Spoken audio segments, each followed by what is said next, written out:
Bill Gaylord here. We're downtown San Diego. We're gonna have a great afternoon, aren't we? Oh man, East Village. I haven't been here in a while. I mean, they've done some really great things down here. Here at Melvin Brewing, right off 14th Street. Man, this is a really, really cool place. Brand new brewery. Let's go in and find out what they're doing here. I hear it's amazing. Go learn. Okay, let's go.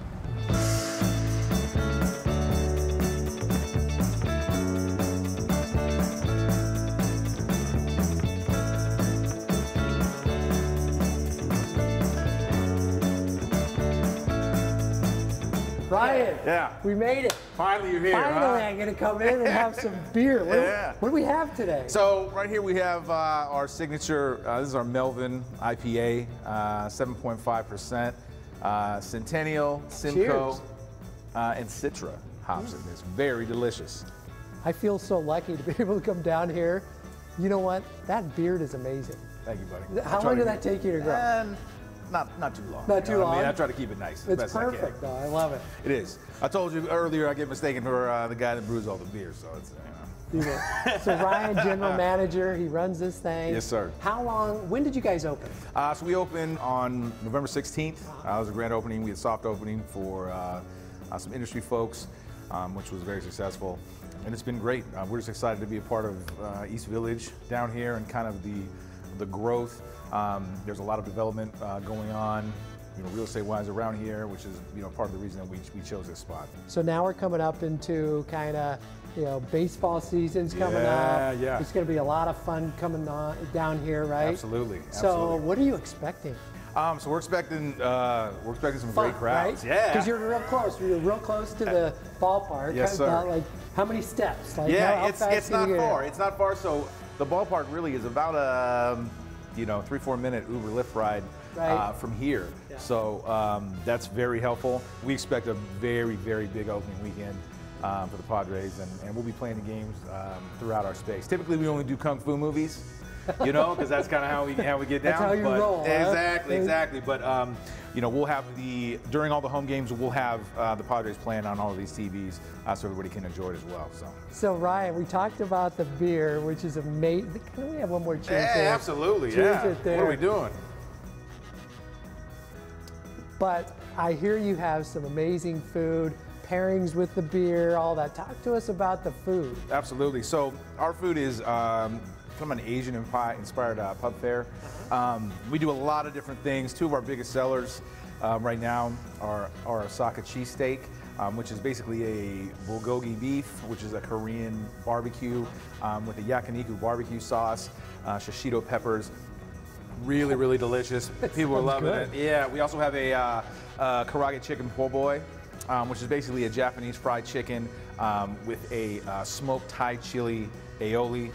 It's basically like your typical po' boy with just some fried chicken as opposed to the shrimp. But but it smells delicious. Fantastic. The whole thing, and it's packed. Very good. And IPAs typically go very, very well with Thai food, Thai-inspired food. Some of the same stuff that we're doing. A lot of umami flavors that we have, so it's good stuff. So great beer, great food. We're going to go behind the scenes now with Bobby the brewer, who is going to be with Sam, and Sam's going to walk through what's going on the brewery side. Absolutely. So let's go find him. All right.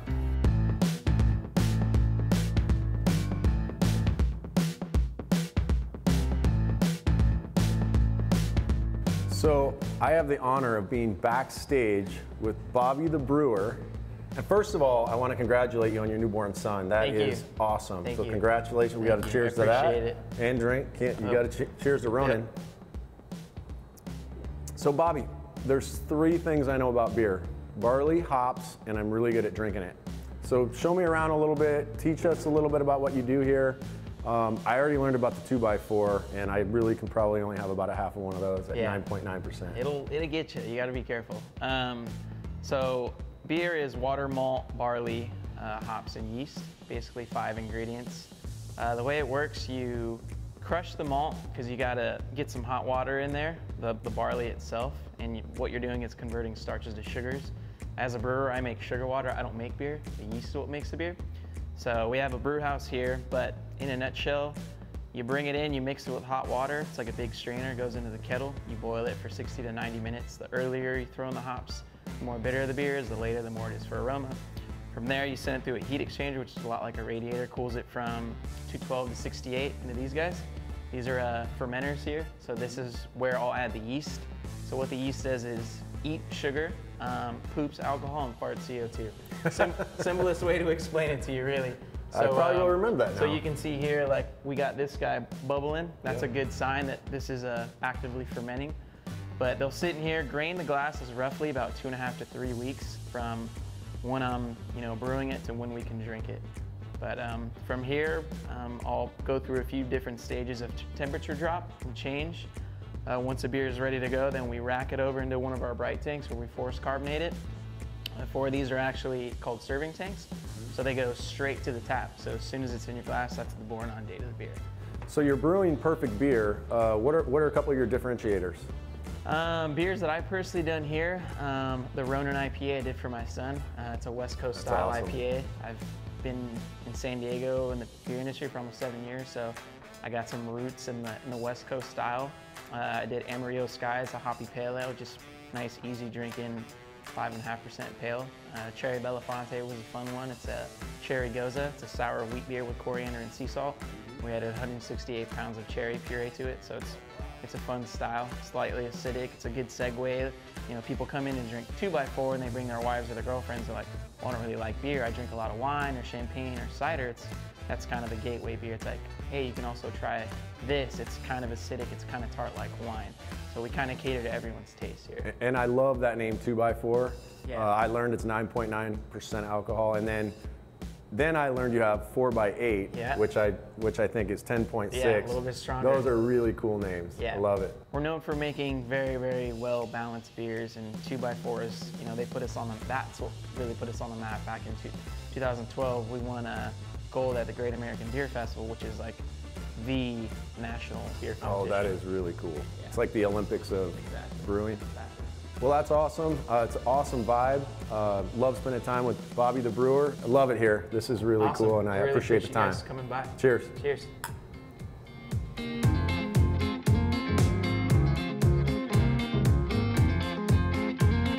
So, gents, what'd you guys think about it? What a great way to spend a Thursday afternoon, right? It was amazing. Such a cool atmosphere. I mean, right off 14th Street, East Village. Couldn't be better. I love downtown, next to the ballpark. Cheers to that. Cheers, gents. Great time. Thank you very much for having us. We appreciate it.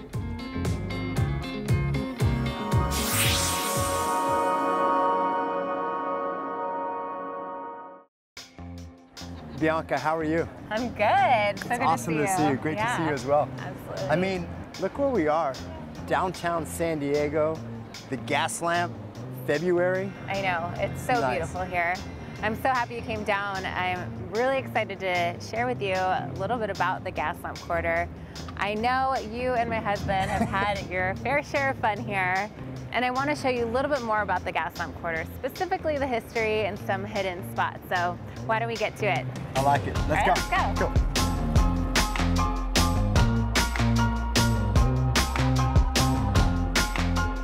Tell me a little bit about how long you've been doing this and why you decided to do like a downtown tour. I've been coming to the Gaslamp Quarter since I was 16 years old, and I loved the just entertainment, the dining, the glitz factor about it since back then.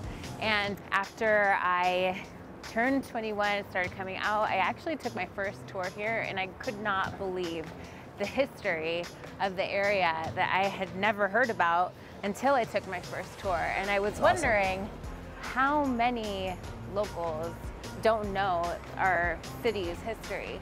So I was inspired to do a little bit more research about the history, and I was just shocked at this scandal. And this area used to be a big red light district. And you know, with that, I decided to come up with a fun tour that would allow people to taste some of the flavors of the Gaslamp Quarter and learn the history.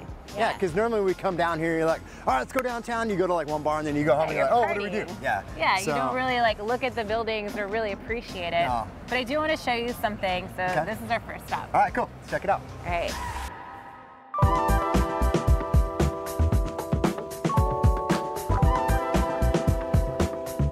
So the Gaslamp Quarter, it's about 16.5 blocks of registered historic district. And one way you know that you're in the Gaslamp Quarter is when you're walking on brick. And it's normally just regular red brick, but you'll see we're here in between 4th and 5th on Island, that the brick is different colors. Well, this actually is supposed to signify the Chinese district of early San Diego. There are so many Chinese coming in at that time to help with, you know, the construction infrastructure of San Diego, that they had no choice but to live in one specific area, and this area was known as the Stingray District. Oh, really? Stingray? Yeah, you remember that? The Stingray, of course, yeah. Yeah, you're talking about the nightclub. Yeah. Oh, I thought you were talking about it too. No, the nightclub was actually named after this district, and the Stingray was a restricted area where women were not allowed to walk the streets, children were certainly not allowed in this area, and it was pretty much a lawless area for the early red light district and port days. Wow. What years are we talking? So the port was built in 1869. Okay. And it really didn't clean up, like really clean up till 1930s. I'd even say like 1970s. Oh, wow. Was really when it started to clean up for good. Wow. But one thing that I do like about just this part of the Gaslamp Quarter is instead of the gas lamps that we all know of, you actually have Chinese-inspired street lamps here. Okay. I never noticed that. I'm glad you pointed that out. So when I come down with my mom and dad and stuff, I can point cool stuff out versus, oh, I was at that bar, I was at that. Yeah, you can tell them some interesting stories, right? Totally cool.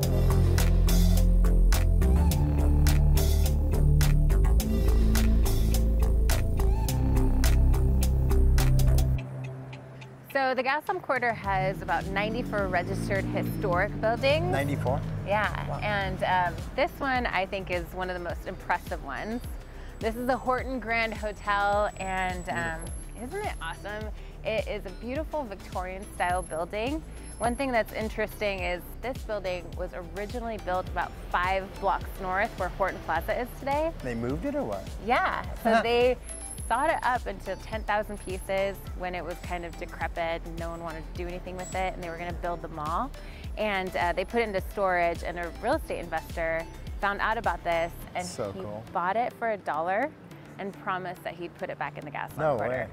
I didn't know that. They have a hall that's named after one of the more popular madames. Her name was Ida Bailey, and I want to show you a little bit about her brothel. Just down that way? Yeah. Awesome. Cool. Let's check it out.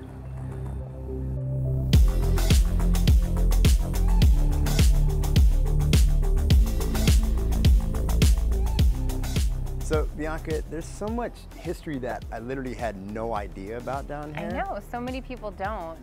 I was talking to you about Ida Bailey, who was a madam at one of the more popular brothels of the time. Okay. She ran the Canary Cottage, which was a little cottage behind one of these historic buildings. And so crazy. Her Canary Cottage is actually right over here. No way. So her clients would ring a bell, and she would meet them right here, where there was also a gate, make sure they were sober, good to go, they had money, and then she'd bring them back to her Canary Cottage, and that's where they'd meet the girls. And was that in like the late 1800s as well? Or? Yeah, 1880s, 1890s. Wow. That's awesome. Isn't that cool? Cool. So the codes still work? You wouldn't want to know, huh? No.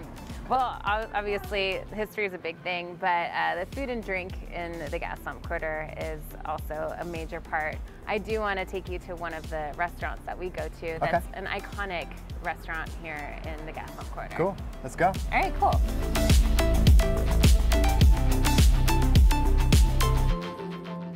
So the last stop on your tour, Mark, is the Field. Awesome. This is, I love this spot. Isn't it awesome? This is one of our spots on the Brothels Bites and Booze tour. Okay. It's an iconic spot in the Gaslamp Quarter. It's been here for over 20 years.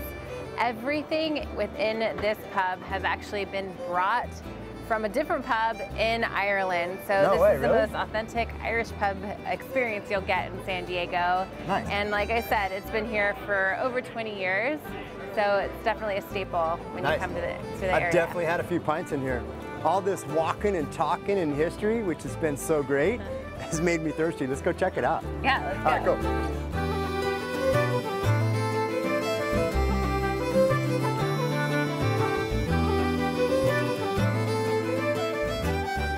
Hey, thanks so much. Really had a good time. I can't believe how much history's down here. I really learned a lot. Good. You know, when you think about tours, I would have never envisioned that downtown San Diego had so much history, so I know. I really appreciate it. Look at this awesome food. And yeah, well, if you ever want to come on a tour, So Diego Tours.